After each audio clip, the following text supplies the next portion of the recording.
여러분은 지금 금융 역사상 가장 기이하고 충격적인 폭락의 현장을 목격하고 계십니다. 바로 은가격이 하루 만에 30% 증발한 사건입니다. 2025년 2월부터 2026년 1월까지 금값은 266%, 은값은 무려 400%라는 경이적인 상승률을 기록했습니다. 비트코인보다 더 가파르게 오르던 귀금속 시장이 예고도 없이 단 하루 만에 천국에서 지옥으로 수직 낙하해버린 것입니다. 이것은 단순한 가격 조정이 아니라 금융시장에서 가장 두려운 현상인 플래시 크래시, 즉 순간적인 대폭락이 발생했다는 명백한 신호입니다. 롤러코스터가 정상을 향해 천천히 올라가다가 갑자기 레일이 끊겨 바닥으로 곤두박질 치는 상황을 상상해보시면 이해가 빠를 것입니다. 보통 가격이 비싸다고 느낄 때 사람들은 조금씩 매도하며 계단식으로 가격을 낮추지만 이번 하락은 엘리베이터 줄을 끊어버린 듯 추락했습니다. 누군가 탈출하라고 외치기도 전에 시장이 무너진 이유는 바로 레버리지, 즉 빚이라는 시한폭탄이 그 밑에 깔려 있었기 때문입니다. 지난 1년간은 가격이 폭등하자 사람들은 지금이라도 빚을 내서 타야 한다며 너도나도 레버리지를 일으켜 시장에 뛰어들었습니다. 그 결과는 참혹했고 지난 금요일 밤은 수많은 개인 투자자들의 계좌가 강제 청산당하며 비명으로 가득 찬 피해 금요일이 되었습니다. 역사는 언제나 반복되기에 저는 이번 사태를 분석하기 위해 월가의 긴급 리포트 30개와 과거 헌트 형제 사건 데이터를 모두 뒤졌습니다. 결론부터 말씀드리면 지금은 공포에 질려 도망칠 때가 아니라 현미경을 들이대고 이 폭락의 진짜 원인을 파헤쳐야 할 때입니다. 오늘 영상에서는 왜 폭락했는지, 케빈 워시라는 인물이 누구길래 시장을 박살냈는지, 그리고 중국과 알고리즘이 어떻게 개입했는지 낱낱이 공개합니다. 수천 년 동안 인류의 화폐이자 영원한 안전자산이라 믿었던 은이 코인이나 잡주처럼 하루 만에 30%가 날아가는 것은 정상적인 일이 아닙니다. 금값 역시 하루 만에 11%나 폭락하며 금융 역사상 45년 만에 찾아온 역대급 변동성을 기록하고 있습니다. 지금 이 순간에도 온라인 커뮤니티에서는 전 재산이 녹아내렸다거나 강제 청산당했다는 투자자들의 절규가 실시간으로 쏟아지고 있습니다. 단순히 많이 올랐으니 좀 떨어진 것이라고 안일하게 생각하신다면 그것은 이번 사태의 심각성을 완전히 오판하고 계신 겁니다. 지난 1월 30일 금요일, 은가격은 장중 최대 30% 가까이 빠졌는데 주식으로 치면 전 종목이 하한가를 맞은 것과 같은 충격입니다. 개별 종목이 아니라 전 세계가 거래하는 거대 원자재 시장이 하한가를 갔다는 것은 시스템 전체가 일시적으로 마비되었다는 뜻입니다. 온스당 5,600달러를 넘보던 금 가격이 하루아침에 11% 가까이 곤두박질친 상황을 가상의 투자자 김 씨의 사례로 보여드리겠습니다. 김 씨는 은값이 폭등하는 것을 보고 포모 증후군에 시달리다가 결국 증권사에서 돈을 빌려 5배 레버리지로 은 선물을 매수했습니다. 은값이 1%만 올라도 5% 수익이 나고 20%만 오르면 원금이 2배가 되는 달콤한 꿈에 부풀어 있었습니다. 하지만 1월 30일 밤 운명의 시간은 예고력 없이 찾아왔고 김 씨의 스마트폰에서는 등골이 서늘해지는 알림음이 울리기 시작했습니다. 띵동, 증거금 부족 발생 위험. 증권사 앱에서 날아온 이 짧은 메시지는 김 씨의 인생을 송두리째 흔드는 서막이었습니다. 하는 사이에 은값이 순식간에 마이너스 5%로 빠지자 5배 레버리지를 쓴 김 씨의 계좌는 마이너스 25%가 찍힙니다. 눈 깜짝할 새에 원금 1억 원 중 2,500만 원이 공중 분해되어 사라졌고 김 씨는 손을 떨며 상황을 부정하려 애씁니다. 추가로 돈을 입금해서 버텨야 하나. 소위 말하는 물타기를 고민하는 그 찰나의 순간에 차트는 무자비하게 내리꽂혔습니다.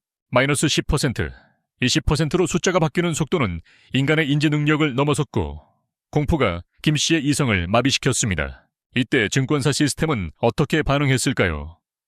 김 씨의 딱한 사정을 봐주기는커녕 피도 눈물도 없는 기계적인 절차에 돌입합니다. 김 씨가 빚을 갚지 못할 위험이 감지되자마자 시스템은 김 씨가 보유한 은을 시장가에 강제로 투매해버리는 반대 매매를 집행합니다. 비극적인 사실은 김 씨 같은 처지의 개미 투자자가 전 세계 수백만 명이었고 이들이 동시에 벼랑 끝으로 몰렸다는 점입니다. 내 물량이 강제로 쏟아져 가격을 더 떨어뜨리고 그 떨어진 가격 때문에 뒷사람이 또 청산당하는 지옥의 도미노가 시작되었습니다. 이것이 바로 연쇄 청산이며 지난 금요일 밤 여러분이 편안하게 잠든 사이에 전 세계 개미들의 계좌는 이렇게 잿더미가 되었습니다. 여기서 많은 분이 착각하는 것이 있는데 그동안 많이 올랐으니 자연스럽게 떨어진 조정장이 아니냐고 묻는 것입니다. 물론 1년에 4배나 올랐으니 조정은 필요하지만 하루 만에 30%가 증발하는 것은 자연스러운 조정의 범주를 벗어난 것입니다. 만약 정상적인 조정이었다면 며칠에 걸쳐 5%, 3%씩 빠졌겠지만 이번 사태는 누군가 거대한 바늘로 풍선을 터뜨린 겁니다. 그 바늘을 쥔 사람, 이번 사태의 진짜 주인공이자 트럼프가 지명한 차기 연준 의장 케빈 워시를 주목해야 합니다. 도대체 이 사람이 누구길래 이름 석자가 거론되는 것만으로 전 세계 자산 시장이 사시나무 떨듯 공포에 떨게 되었을까요? 단순히 금리 인상을 좋아해서가 아닙니다.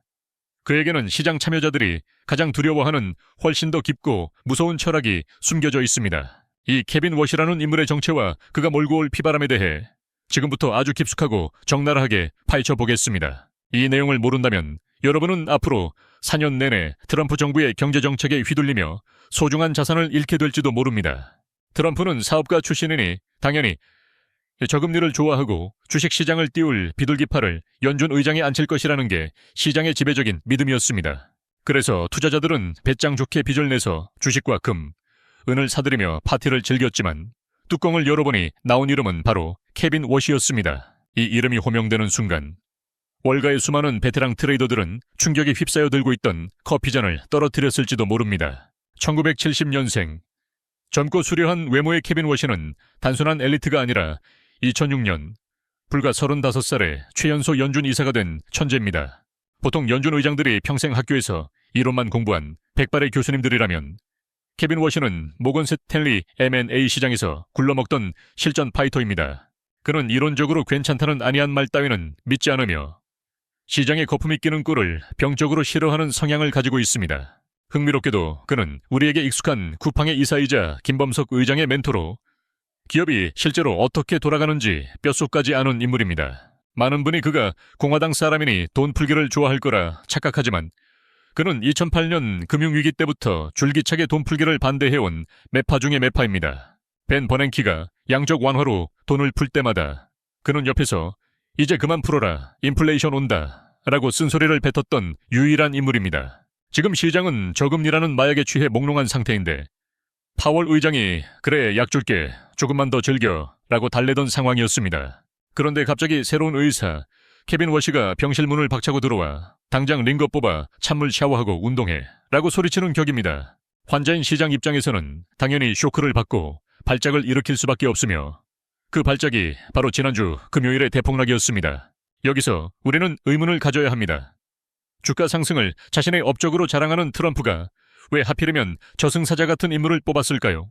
이것이 바로 트럼프의 고도의 심리전이자 포 디체스인데 정부는 돈을 펑펑 쓰되 연준은 돈줄을 쥐어 물가를 잡겠다는 모순적인 전략입니다. 트럼프는 애기 낳으면 $1,000 관세 배당금, 국방비 1,450조 원 등 막대한 재정을 쓰고 싶어 하지만 인플레이션이 두려운 것입니다. 그래서 정부인 내가 돈을 쓸 테니 연준 너희는 금리를 올려서 물가를 잡아라 라며 역할 분담을 시킨 아주 위험한 줄타기입니다. 이 시나리오에서 가장 큰 피해자는 유동성, 즉 돈의 힘 하나만 믿고 펀더멘털 없이 올랐던 금, 은, 그리고 거품 낀 주식들입니다. 케빈 워시가 의장이 되면 연준이 보유한 국채를 시장에 내다 파는 양적 긴축을 통해 시중의 달러를 진공청소기처럼 빨아들일 것입니다. 달러가 귀해지면 달러 가치는 오르고 반대로 달러와 시소처럼 반대 방향으로 움직이는 금값과 은값은 떨어질 수밖에 없는 구조입니다. 이 간단하고도 냉혹한 공식이 1월 30일 알고리즘에 입력되자마자 기계적인 매도 폭탄이 터지며 시장을 쑥대밭으로 만들었습니다. 여기서 여러분이 가장 궁금해야 하실 질문. 작가님, 케빈 워시가 아무리 무서워도 사람이 어떻게 하루 만에 은을 30%나 던질 수 있나요? 맞습니다. 사실 이번 폭락의 진짜 범인은 따로 있는데 바로 인간의 반응 속도로는 절대 불가능한 0.001 초의 세계에서 움직이는 놈들입니다. 워시 지명 소식이 들리자마자 찰나의 순간에 반응한 기계들, 그리고 그 뒤에 숨어있던 중국이라는 거대한 그림자가 시장을 덮쳤습니다. 혹시 CTA라는 말을 들어보셨나요?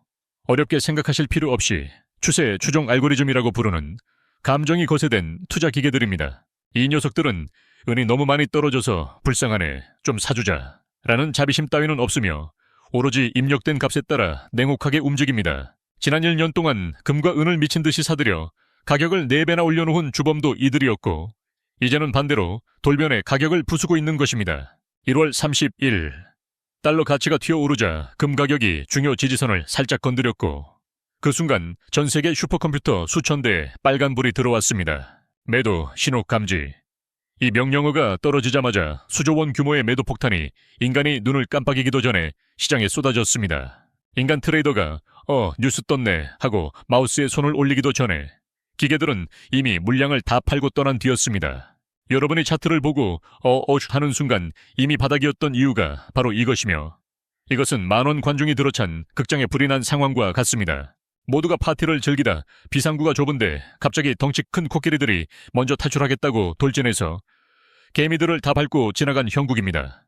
특히 은시장은 금시장보다 규모가 작기 때문에 코끼리 한 마리만 움직여도 시장 전체가 아수라장이 되며 30% 폭락을 만든 것입니다. 기계들만 팔았을까요? 진짜 무서운 건 지난 2년간 금값을 미친 듯이 끌어올렸던 큰손, 바로 중국의 기묘한 움직임이었습니다. 미국 달러 못 믿겠다, 금이 최고다 라며 사재기를 하던 중국 자본들이 폭락이 시작되자 약속이나 한 듯 일제히 매물을 쏟아냈습니다. 도대체 왜 그랬을까요? 첫 번째 이유는 달러 부족 공포입니다. 트럼프가 관세 60% 폭탄을 예고하자 발등에 불이 떨어진 것입니다. 위안화 가치가 폭락할 위기에 처하자 급하게 달러 현금이 필요해진 중국은 가장 수익이 많이 난 자산인 금과 은을 팔아치웠습니다. 두 번째 이유는 동결에 대한 트라우마입니다. 러시아가 우크라이나 전쟁 때 미국에게 자산을 동결당하는 꼴을 중국 부자들은 똑똑히 봤습니다. 미국이 또 난리를 치면 내금도 안전하지 않다, 일단 이익 실현하고 현금 쥐고 있자는 심리가 폭락장에 기름을 부어버린 것입니다. 케빈 워시가 방아쇠를 당기고 알고리즘이 가속 페달을 밟았으며 중국의 자금 이탈이 연료를 공급한 그야말로 완벽한 퍼펙트 스톰이었습니다. 이 삼박자가 맞아떨어진 결과가 바로 이번 대폭락이며, 단순한 조정이 아닌 거대한 세력들의 이해관계가 얽히고 설킨 복잡한 사건입니다. 그렇다면 이제 게임은 끝난 걸까요? 다 팔고 짐 싸서 떠나야 하나요? 아니요. 아직 진짜 승부는 시작되지도 않았습니다. 트럼프라는 인간의 본능과 케빈 워시와의 기막힌 모순을 이해한다면 지금의 공포는 오히려 10년에 한 번 오는 기회일 수 있습니다. 지금부터 트럼프 정부의 경제 정책 속에 숨겨진 치명적인 모순과 앞으로 벌어질 진짜 돈의 흐름을 분석해 드리겠습니다. 이 내용을 듣고 나면 여러분은 단순히 나무가 아닌 숲을 보게 될 것이며 폭락한 차트가 박앤세일 가격표로 보이기 시작할 겁니다. 앞서 케빈 워시가 돈줄을 조이겠다고 엄포를 놓았지만 그렇다고 해서 금과 은의 시대가 영원히 끝난 것은 결코 아닙니다. 지금 미국 경제에는 아주 거대한 논리적 모순이 숨어 있으며 이 모순을 깨닫는 순간 여러분은 무릎을 탁 치게 될 것입니다. 도널드 트럼프 대통령, 그는 뼛속까지 사업가이며 그의 공약집을 다시 한번 꼼꼼히 뜯어보면 기가 막힌 사실을 발견할 수 있습니다. 한쪽에서는 케빈 워시를 시켜 긴축해서 물가 잡아 라고 소리치는데, 다른 한쪽에서는 역대급으로 돈을 펑펑 쓸 준비를 하고 있습니다. 트럼프의 쌈대 돈 뿌리기 정책을 아시나요? 첫 번째는 베이비 보너스로 미국 시민권자 아기에게 1인당 $1,000를 줍니다. 그냥 현금으로 주는 게 아니라 트럼프 계좌라는 비과세 투자 계좌에 꽂아주어 아이가 성인이 될 때까지 미국 주식에 강제 투자됩니다. 이것은 국가가 나서서 주식시장에 강제로 유동성을 공급하겠다는 뜻이며 주가를 부양하겠다는 의지가 명확히 드러나는 대목입니다. 두 번째는 관세 배당금입니다. 다른 나라 물건에 관세를 왕창 때리고 그 돈을 걷어서 미국 서민들에게 1인당 최대 $2,000씩 뿌리겠답니다. 이름만 배당금이지 사실상 전 국민에게 현금을 쥐어주는 기본소득이나 다름없으며 시장에 엄청난 돈이 풀리게 될 것입니다. 세 번째는 역대급 국방비입니다. 미국을 천조국이라 불렀지만 이제는 옛말이고 트럼프는 국방 예산을 1,450조 원까지 늘렸습니다. 미사일 방어체계, 차세대 전투기 등 돈 먹는 하마들을 키우고 있는데 이 천문학적인 돈은 도대체 어디서 나오는 걸까요? 자, 여기서 심각한 문제가 발생합니다. 정부는 이렇게 돈을 미친 듯이 뿌리려는데 연준은 돈을 줘야겠다고 하니 앞뒤가 맞지 않습니다. 이것은 수학적으로 불가능한 이야기입니다. 정부가 돈을 쓰려면 국채를 찍어서 빚을 내야 하는데 금리가 높으면 이자가 감당이 안 됩니다. 지금 미국이 1년에 내는 빚 이자만 해도 우리 돈으로 1,000조 원이 넘는데 케빈 워시가 고금리를 유지하면 미국 재무부는 파산합니다. 결국 시나리오는 정해져 있습니다.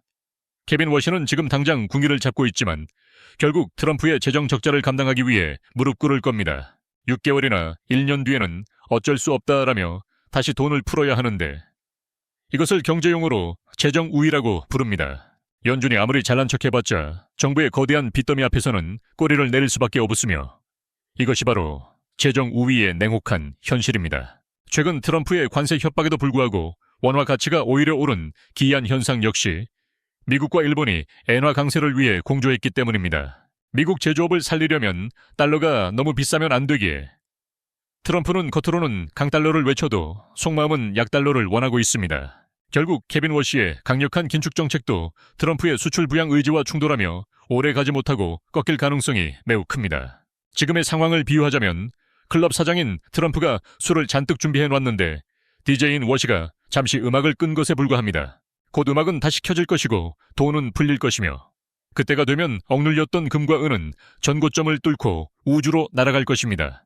그렇다면 우리는 지금 당장 무엇을 해야 할까요?